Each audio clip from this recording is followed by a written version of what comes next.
لاہور کی پرانی گلیوں میں ایک چھوٹا سا کتابوں کا اسٹور تھا جہاں ہر شام علی آیا کرتا تھا۔ علی ایک سادہ مگر گہری سوچ رکھنے والا لڑکا تھا جسے کتابوں سے بے حد محبت تھی۔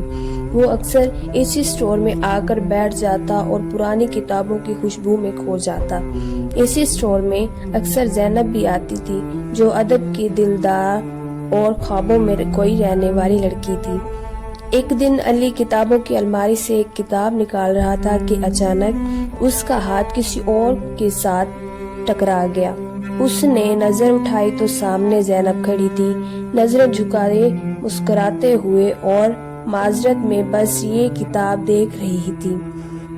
زینب نے نرمی سے کہا، یہ میری پسندیدہ کتاب ہے، غالب کی شاعری ہمیشہ دل کو چھو لیتی ہے۔ علی نے مسکراتے ہوئے جواب دیا۔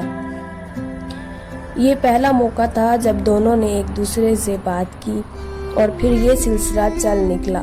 وہ اکثر کتابوں پر گفتگو کرتے، شاعری پر بحث کرتے اور زندگی کے فلسفے کو سمجھنے کی کوشش کرتے۔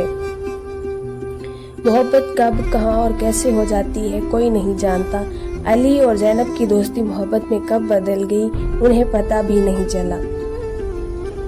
وہ دونوں ایک دوسرے کے بغیر زندگی کا تصور بھی نہیں کر سکتے تھے، مگر زندگی ہمیشہ آسان نہیں ہوتی۔ زینب کے والدین نے اس کی منگنی طے کر دی تھی اور وہ علی سے بچھڑنے کے تصور سے بھی لرز رہی تھی۔ علی، میں نہیں جانتی کہ میں کیا کروں۔ میرے والدین نے میری خوشی کے لیے فیصلہ کر رہے ہیں، مگر میری خوشی تو تم ہو، زینب نے آنکھوں میں آنسو لیے کہا۔ علی نے اس کے آنسو صاف کیے اور نرمی سے بولا، محبت صبر اور یقین کا نام ہے۔ زینب، اگر ہماری محبت سچی ہے تو یہ اپنی منزل ضرور پائے گی۔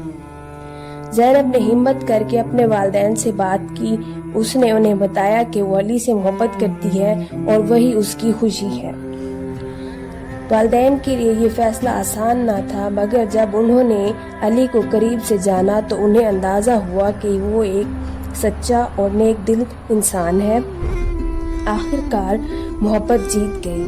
زینب اور علی کی شادی ہو گئی اور وہ دونوں ہمیشہ کے لیے ایک دوسرے کے ہو گئے۔